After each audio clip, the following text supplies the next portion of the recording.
populated non-governmental cultural and political organizations. Immigration policies remained highly restrictive. The United States used its financial leverage to push American goods on foreign markets. It established military bases around the globe and intervened in the internal political affairs of other states, rigging elections, endorsing coups, enabling assassinations, and supporting the extermination of insurgents. A Cold War rhetoric, much of it opportunistic and fear-mongering, was allowed to permeate public life, and the nation invested in a massive and expensive military buildup that was out of all proportion to any threat. A fifth of the population lived in poverty. The enfranchisement of black Americans and the opening of economic opportunity to women did little to lessen the dominance in virtually every sphere of life of white men.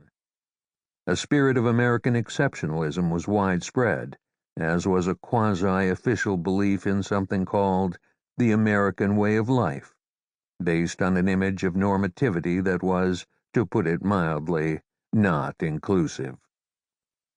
The culture industries, as they expanded, absorbed and commercialized independent and offbeat culture makers, and the university, as it expanded, swallowed up the worlds of creative writing and dissident political opinion. At the end of this period, the country plunged into a foreign war of national independence from which it could not extricate itself for 8 years. When it finally did, in the 1970s, growth leveled off, the economy entered a painful period of adjustment, ideological differences sharpened, and the income gap began rapidly increasing. The United States grew wary of foreign commitments, and other countries grew wary of the United States. And yet something had happened. An enormous change in America's relations with the rest of the world had taken place. In 1945, there was widespread skepticism, even among Americans, about the value and sophistication of American art and ideas, and widespread respect for the motives and intentions of the American government. After 1965, those attitudes were reversed.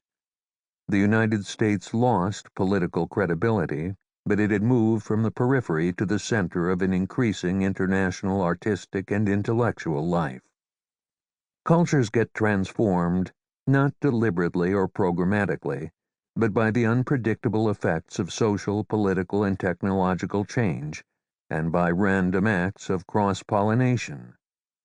Ars longa is the ancient proverb, but actually art-making is short-term. It is a response to changes in the immediate environment and the consequence of serendipitous street-level interactions. Between 1945 and 1965, the rate of serendipity increased, and the environment changed dramatically. So did art and thought. The transformation of American culture after 1945 was not accomplished entirely by Americans.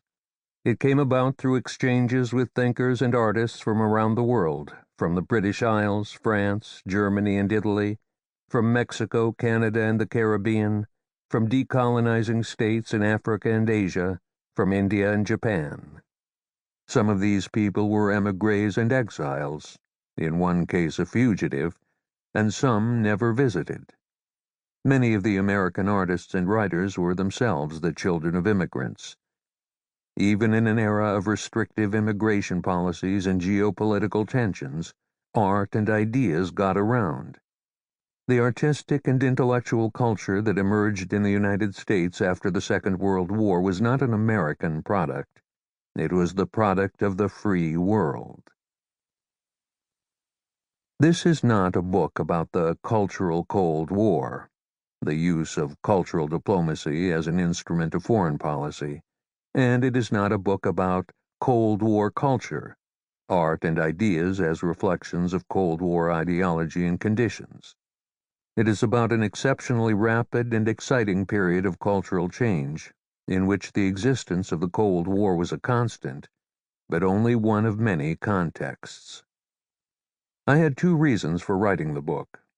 The first was the historiographic challenge, how to tell a story of change on this scale. I tried to take into account 3 dimensions. To keep listening to this audiobook for free, click the link in the description. It will take you to a free Audible trial where you can listen to this and many other books for free for 30 days.